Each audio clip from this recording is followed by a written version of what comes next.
were attempting to arrest Marwan, who was a wanted international terrorist responsible for, among others, the Bali bombing in 2002.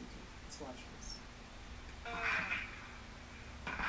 It begins with a man in a SAF uniform lying on the ground, his helpless eyes looking at the sky, his legs twitching. If he was in the throes of death, someone would make sure he would be out of his misery. On the 10th second, the man holding the cell phone and taking this video shoots the SAF commando in the jaw. The commando stops moving, his eyes still open, although unseeing. He is helpless no more. Death had come for him. The cell phone camera tilts upward. The man holding it seems used to this scenario. He moves on. The video shows the sun shining down on this open field. What would have been a beautiful day was the day so many young men would prove that they knew how to die in the battlefield with their boots on. On the 52nd second, he passes by a body on the ground, then a passing shot at his feet, clad only in slippers, and then he bends down beside a body. It is unclear exactly what he's doing because the recording is shaky, but you can hear the sounds of equipment or perhaps even a firearm being taken from the man lying dead on the ground.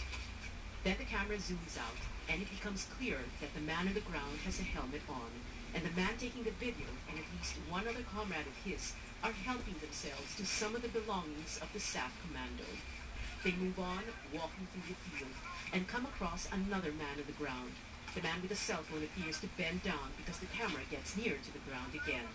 There's a momentary portion where you can see the commando on the ground and his helmet. The camera also records the man's comrades in a huddle, the guns still firing, the rebels removing what they can from two commandos.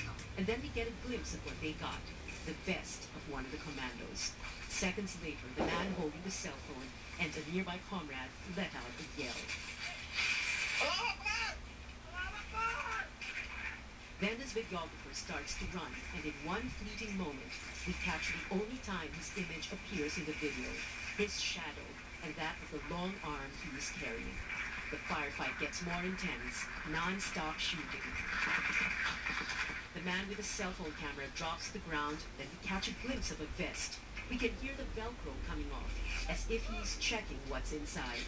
Out comes a magazine. He and his comrade are talking. They're breathless. War, after all, makes you want to survive at all costs. And then it stares you in the face, even for a split second, a patch of one of the SAF commandos. They continue rummaging through the vest's pockets, and then when a bullet seems to have whizzed past them, the camera tilts upward, and you can see the field again. Our videographer seems to be struggling with something, and then he begins to run. He catches up with and falls behind one other fighter, who walks with the air of one who knows the lay of this bloody land. They pass by a few other rebels, huddled over and standing near bodies on the ground, one of them with his helmet on. The man with the cell phone keeps walking and comes across more bodies, as if he is recording for posterity. The irony of technology, meant to make us better human beings, but also used to record war that debases all of humankind. The camera moves on and reports more of government weaponry on the ground, which the man behind the camera chooses to take along, as if it were a reward, or one of the spoils of war. 2 shots are fired close by. He stops and then walks on. His slippers that may have seen many battles are what the camera records, and this prize catch slung on his shoulder, a reminder that there is as yet a promise unfulfilled to return what belongs to the government. But it is evident that his gait, his pace is more relaxed. The firefight appears to be winding down by now.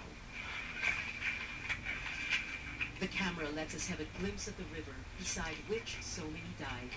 The man with the cell phone camera drops to the ground and fires 4 times.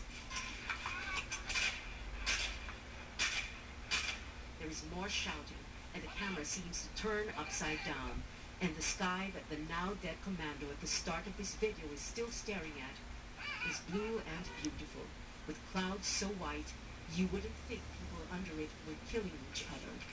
The last 10 seconds of the video shows that the gun battle is not yet over, like so many other battles that make up this never-ending war.